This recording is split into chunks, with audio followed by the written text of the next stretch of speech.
ભારતના ઉદ્યોગ જગતમાં જો કોઈ નામ સોનાના અક્ષરોમાં લખાયું છે તો તે છે ધીરુભાઈ અંબાણી. એક સામાન્ય પરિવારથી ઉભરાઈને વિશ્વ સ્તરનું સામ્રાજ્ય ઊભું કરનાર આ મહાન વ્યક્તિએ બતાવ્યું કે સપના મોટા હોય તો પરિસ્થિતિઓ નાની પડી જાય છે. નમસ્તે મિત્રો, આજે આપણે વાત કરવાના છીએ ધીરુભાઈ અંબાણી અને અંબાણી પરિવારે કઈ રીતનું પોતાના જીવનની અંદર આટલી મોટી સફળતા હાંસલ કરી એના વિશેની વાત કરવાના છીએ.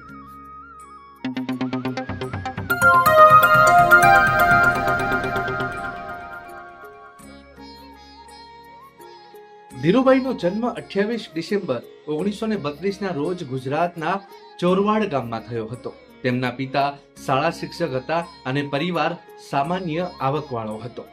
બાળપણથી જ ધીરુભાઈમાં કંઈક અલગ કરવાની ઈચ્છા હતી.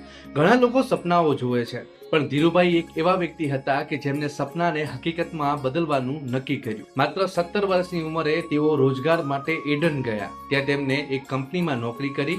આ સમયગાળા દરમિયાન તેમને વેપાર, હિસાબ અને માર્કેટિંગ વિશે બહુ જ શીખ્યું.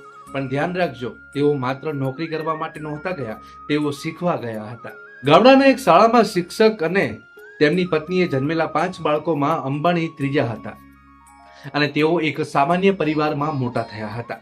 17 વર્ષની ઉંમરે તેઓ તેમના ભાઈ સાથે જોડાવા માટે તેમને એડન બેસે એન્ડ કંપનીમાં કારકુન તરીકે પોતાની કારકિર્દી શરૂ કરી, જે 1950ના દાયકામાં સુએઝની પૂર્વમાં સૌથી મોટી ટ્રાન્સપોર્ટેશન ટ્રેડિંગ ફર્મ હતી. ત્યાં તેમને વેપાર, એકાઉન્ટિંગ અને અન્ય વ્યવસાયિક કુશળતા શીખી.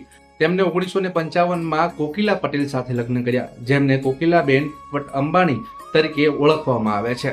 1958માં અંબાણી ભારત પાછા ફર્યા અને બોમ્બેમાં સ્થાયી થયા.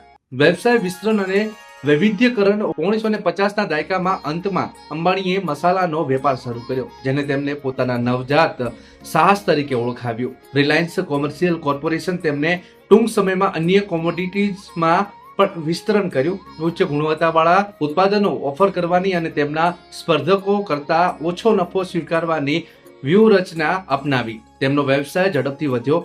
કોર્પોરેશન કોમોડિટીઝમાં શક્ય તેટલું આગળ વધી ગયું છે તે નક્કી કર્યા પછી અંબાણીએ સિન્થેટિક ટેક્સટાઇલ તરફ ધ્યાન કેન્દ્રિત કર્યું. તેમને 1966માં પ્રથમ રિલાયન્સ ટેક્સટાઇલ મિલના ઉદ્ઘાટન સાથે પસાત એકીકરણમાં પોતાનો પહેલો પ્રવેશ કર્યો. પસાત એકીકરણ અને વૈવિધ્યકરણની નીતિ ચાલુ રાખીને તેમણે ધીમે ધીમે રિલાયન્સને પેટ્રોકેમિકલ્સના મહાકાય કંપનીમાં પરિવર્તન કરી અને બાદમાં કંપનીના વ્યવસાયમાં પ્લાસ્ટિક અને વીજ ઉત્પાદન ઉમેર્યું.